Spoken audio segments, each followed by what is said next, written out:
Assalamualaikum warahmatullahi wabarakatuh. Waalaikumsalam warahmatullahi wabarakatuh. Baik, dengan saya Eka Listiani dan rekan saya Ika Tarina dan narasumber utama kita yaitu Dr. Haji Fadullah MSI. Untuk podcast hari ini kita akan berbicara mengenai seputar kebantenan. Tapi sebelum itu, mari kita nyanyikan Mars Evip Untirta terlebih dahulu.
Baik, hari ini kita akan menyelami lebih dalam identitas bangsa kita, yaitu dalam perspektif studi kebantenan ya.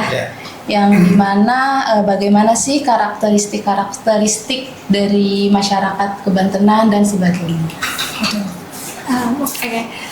Mungkin langsung saja Bapak kepada dari pertanyaan mengenai bagaimana peran sejarah dalam membentuk identitas kebangsaan masyarakat Banten itu Bapak. Ya, jadi identitas dari setiap individu warga Banten itu memang dipengaruhi oleh banyak faktor. Satu di antaranya tentu adalah faktor kesejarahan. Nah, jadi Banten kalau kita lihat dari perspektif sejarah, ini kan tumbuh berkembang ya. Misalnya Kerajaan Islam Banten, nah itu yang mempelopori dari Demak datang melalui Cirebon datang ke Banten. Jadi nanti wong Banten itu bagian utara banyaknya adalah etnis Jawa. Makanya bahasanya bahasa Jawa. Karakteristiknya ya dekat dengan Cirebon, dengan Demak dan seterusnya. Nah, yang tempatan nanti sebelum dari Jawa datang ini adalah Sunda. Nah, yang Sunda ini sekarang banyak menempati di daerah selatan, misalnya Pandeglang, Lebak itu, ya, Tangerang yang dekat dengan Bogor, nah itu pakai bahasa Sunda. Jadi dari segi kesejarahannya, etnis Jawa itu ketika awal mula kerajaan Islam Banten. Nah, yang lebih lama tinggal di Banten tentu dari Sunda. Nah, karena itu makanya ada Sunda Wiwitan. Nah, jadi pokoknya Sunda itu di Banten. Kira-kira gitu. Iya, baik.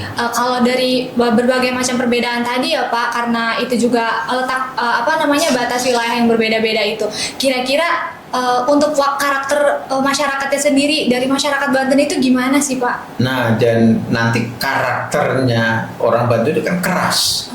Ya, itu karena memang dari segi geografisnya juga mendukung. Misalnya ini kan Banten itu wilayahnya pesisir, ya pesisir. Nah kalau pesisir itu suaranya itu bersaing dengan gelombang, ya kan. Oke, kalau panggil orang tuh pakai suara yang keras. Jadi kalau orang Banten ya yang di kawasan pesisir itu lagi ngobrol, wah itu kalau orang yang nggak ngerti ini lagi berantem ya. Padahal itu bukan sedang berantem, itu suaranya memang seperti itu agar terdengar karena sudah terbiasa dengan suara gelombang. Yang di pedalaman ya juga sama, kalau saling sahut menyaut satu dengan yang lain itu dari bukit yang satu dengan bukit yang lain pakai suara keras juga. Jadi itu makanya berbeda dengan misalnya orang Jogja di Jawa, berbeda dengan orang Parahyangan di Jawa Barat, gitu kan? Mereka lembut. Nah kalau di Banten kok mahal ya misalnya gitu kan, bikin kaget ya Pak. Bikin kaget. Nah kalau yang di Jawa, wih kepremen gitu kan. Jadi itu nadanya itu tinggi. Jadi nada tinggi ini memang dipengaruhi oleh gaya hidup masing-masing. Tapi ingat loh ya, orang Banten itu juga suka dengan ijen. Apa itu Bapak? Ijen itu artinya menghadapi segala persoalan itu sendiri. Jadi nggak mau dia itu main keroyokan, itu nggak mau. Jadi kalau ada masalah itu dia bertanggung jawab. Nah, dia didatangi itu, kalau saya salah ya minta maaf gitu. Tapi kalau dia harus berkelahi juga, nah itu dia nggak akan bawa. Makanya jarang terdengar di Banten itu misalnya perang antar suku itu nggak ada, atau perang tawuran antar kampung itu jarang sekali. Kenapa? Karena kalau dia punya masalah itu tanggung jawabnya itu pribadi. Jadi kalau dia keliru, nah dia bertanggung jawab atas kekeliruannya itu pribadi, nggak bawa kelompok, apalagi kampung. Tapi kalau dalam konsep masyarakat Banten sendiri itu ya Pak, kita tuh kan di Banten pasti dominan dengan yang namanya gotong royong gitu Pak. Yeah. Nah itu dalam hal tadi itu apakah berkaitan gitu? Maksudnya dalam hal kekerabatan mengenai yang tadi itu? Ya itu beda. Jadi kalau dia berbuat salah, nah dia tanggung jawabnya pribadi. Nah jadi kalau ada orang berbuat salah, itu bukan hanya di sini ya, bukan hanya di dunia, di akhirat juga pribadi dong. Jadi kalau ada seorang suami bersalah, ya istrinya nggak ikut-ikutan, ya kan? Ada anak bersalah, orang tuanya nggak ikut-ikutan, tanggung jawab dia sendiri. Tapi kalau dia punya proyek sosial, misalnya membangun masjid, nah itu gotong royong, ya kan? Kalau untuk yang kebaikan-kebaikan, nah itu gotong royong. Nah itu makanya kan ta'awanu 'alal birri wat taqwa wala ta'awanu 'alal ismi wal udwan. Kalau untuk kebaikan dan takwa gotong royong. Tapi kalau untuk permusuhan mau berkelahi, jangan ngajak-ngajak, tanggung jawab sendiri. Gitu. Oke, baik. Mungkin rekan saya ada yang ingin ditanyakan lebih lanjut. Baik, kalau kita mendengar kata Banten itu kan pasti Banten itu tuh melekat banget sama agama gitu ya Pak. Iya. Nah, itu bagaimana sih nilai-nilai Islam berinteraksi dengan apa sih lokal budayanya tuh Pak? Oh iya, jadi Banten itu dekat sekali dengan Islam, ya kan? Ya karena memang dari Mataram ke Demak, Cirebon ke Banten, nah itu yang diperkenalkan adalah Islam. Nah, sementara agama lokal yang waktu itu dianut oleh masyarakat Banten itu kan minggir ke selatan. Yang sekarang disebut Baduy. Jadi itu juga faktor budayanya kuat. Nah, kita mulai yang Islam dulu ya. Jadi bagaimana kelekatan Islam dengan budaya masyarakat lokal Banten itu mulai dari misalnya persalinan. Nah, itu kalau persalinan, nah itu dekat sekali. Jadi 7 hari pertama setelah melahirkan itu apa yang dilakukan? Itu kan yang pertama diazankan, dikomankan. Itu adalah tradisi Islam. Ya, kemudian nanti ada akikah, ya kan, cukur rambut, dan itu dirayakan. Ada marhaban, marhaba gitu ya. Jadi itu adalah bagian dari tradisi Islam. Nah, begitu juga setelah usia 7 tahun atau mau sekolah biasanya itu sunat. Iya betul. Jadi khitan. Nah, itu juga bagian dari Islam. Dulu katanya pakai kampak. Aduh, pakai kampak. Iya dulu. Perkembangan berikutnya kan pakai itu apa namanya bambu. Oh, bambu itu ya. Sunat gitu ya. Ya kan? Iya. Tapi perkembangan berikutnya ya sudah pakai pisau. Iya, Pak. Dan sekarang sudah pakai teknologi. Iya, laser. Dan begini ya, ketika khitanan, wah itu banyak sekali itunya, pestanya itu ya. Jadi anak laki-laki itu dirayakan betul tuh khitannya. Beda dengan anak perempuan. Iya. Kalau anak perempuan disunat juga, tapi berbeda sunat perempuan di kita dengan di Asia Selatan. Apa itu? Oh, kalau di Asia Selatan dipotong, kalau ini nggak ditoel aja. Ya, makanya kaget gitu. Biar kaget gitu ya. Oh, jadi tidak melukai, tidak ada unsur pelukaan yang serius. Jadi gitu. Tapi kalau sunat laki-laki kan potong, ya kan. Jadi lekat sekali tradisi Islam dengan kebudayaan lokal, apalagi kematian. Nah, itu banyak tradisi yang terkait dengan kematian selain memandikan, mengkafani, ya kan, mensolatkan, kemudian dikubur. Nah, tapi juga ada itu doa-doa, ya, ada 7 hari, ada 40 hari, ada 100 hari, ada nyewu, 1000-an hari, dan seterusnya. Jadi pada setiap siklus kehidupan manusia, mulai dari kelahiran sampai wafat, itu dirayakan khitan. Dan kalau menikah itu, itu ada yalil, itu yalil gitu ya kan. Nawiru buyutakum bi qiraatil Quran gitu. Jadi itu dilakukan sedemikian rupa. Semua dirayakan ya Pak. Iya. Nah, nanti yang masyarakat Baduy juga sama. Itu sangat terkenal bagaimana kelekatan agama dengan tradisi.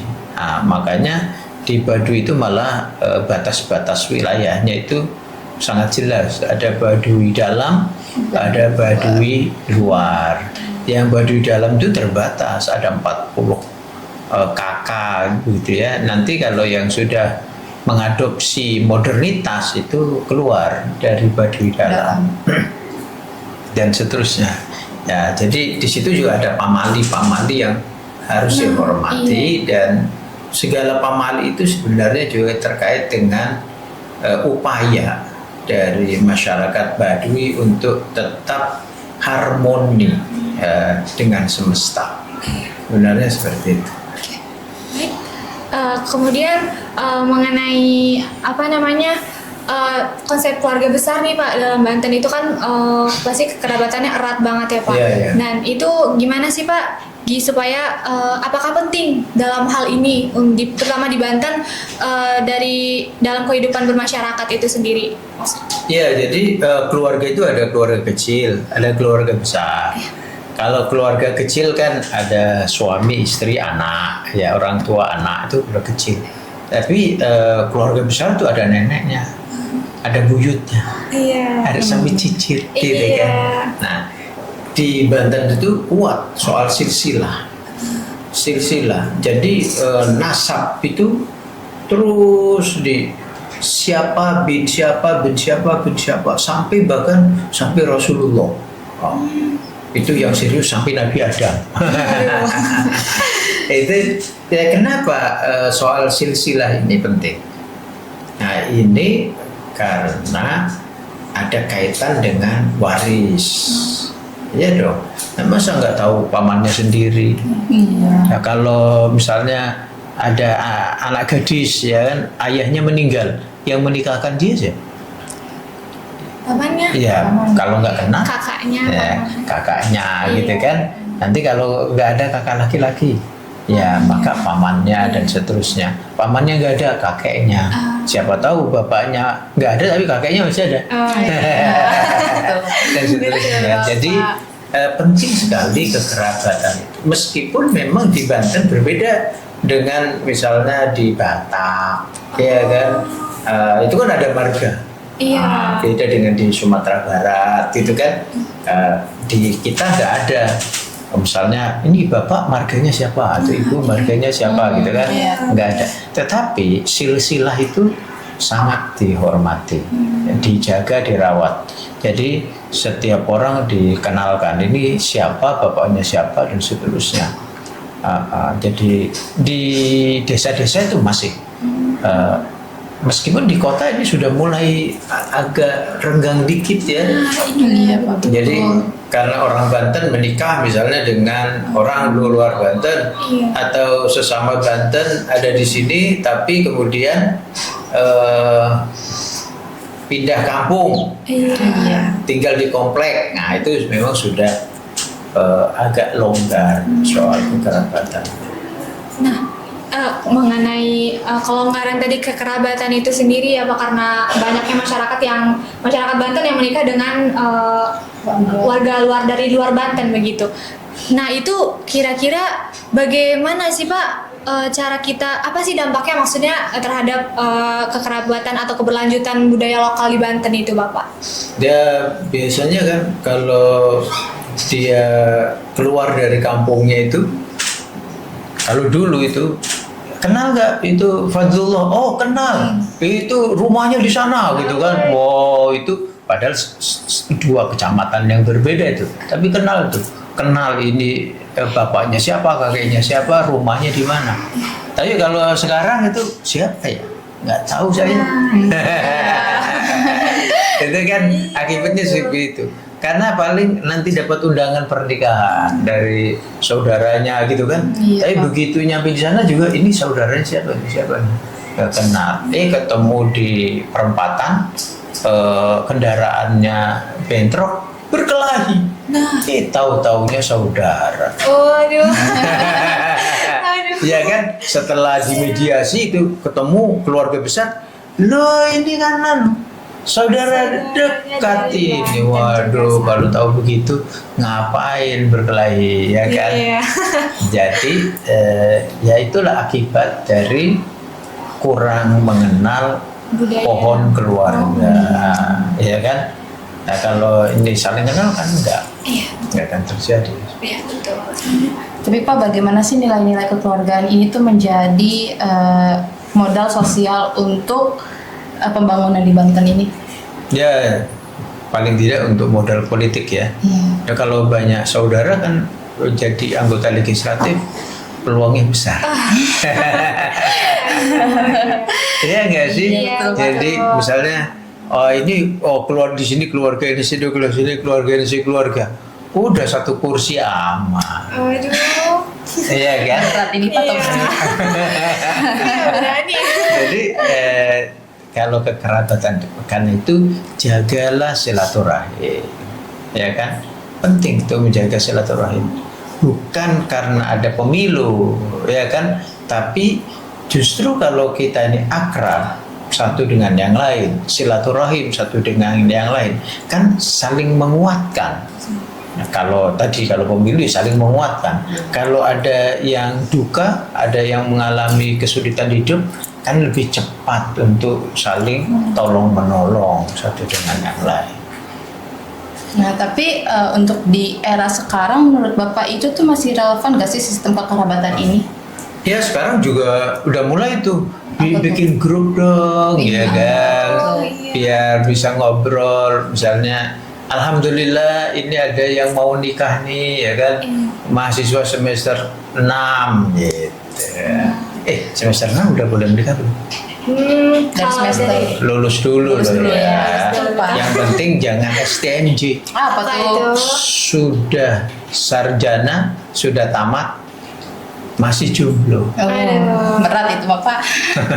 STMJ kan? STMJ. Sudah tamat, Masih jomblo. masih jomblo ya. Sedih jangan itu mah ya juga. Pak. Iya kan. Ya, tamat masih jomblo. Oke. Selanjutnya mengenai mungkin dari tadi yang mengenai kekerabatan masih apa mengenai kekerabatan itu. Nah, kalau tadi kan menyinggung mengenai dari kita tuh kekerabatan dari media sosial itu saling komunikasi masih satu sama lain itu kan pasti berkaitan dengan globalisasi ya, Bapak. Nah, itu apa sih dampaknya terhadap keberlangsungan budaya Banten? Karena kan kalau nggak ada upaya pelestariannya gitu, Pak. Ya, jadi kita harus optimis. Jadi yang disebut globalisasi itu kan ada teknologi informasi dan komunikasi. Nah, Yang disebut globalisasi itu ada teknologi kendali. Nah, itu bom itu kan, itu teknologi kendali itu terkait dengan globalisasi. Ya, Amerika dengan Iran ribut itu kan. Ya, Korea Utara dengan Korea Selatan ribut, Kashmir ya kan, India dengan Pakistan, itu kan teknologi kendali. Nah, tapi jangan lupa globalisasi juga terkait dengan industri finansial.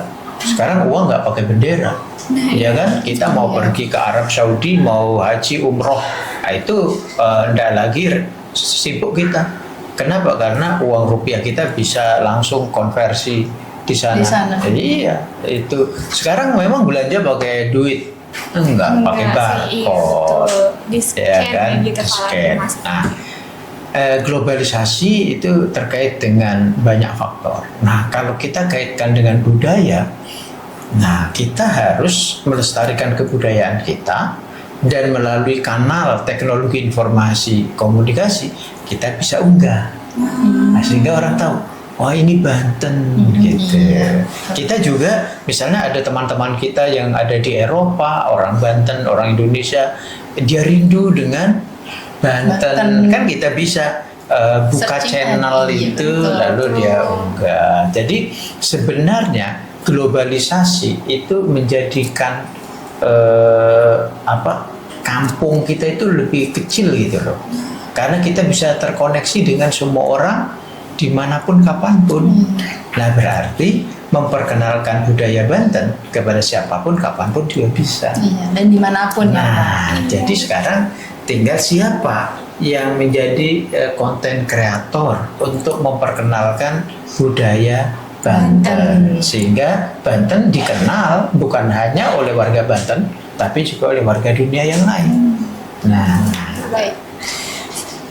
Nah, kalau itu kan dari upaya masyarakat Bantennya. Kalau dari upaya pemerintah tuh ada gak sih Pak bagaimana upaya pemerintah tuh untuk menjaga kearifan lokal Banten ini tuh? nah ini dia. Itu. Kita tanggal 10 Mei, Ada apa tuh Pak? nah kan ulang tahun FKIP Untirta. Iya. Kita akan ajak Dinas Pariwisata Kota Serang, Dinas Pariwisata Provinsi Banten, kita ajak Balai Kebudayaan wilayah Banten dan DKI, Ini DKI, ini DKI. DKI betul Pak saya.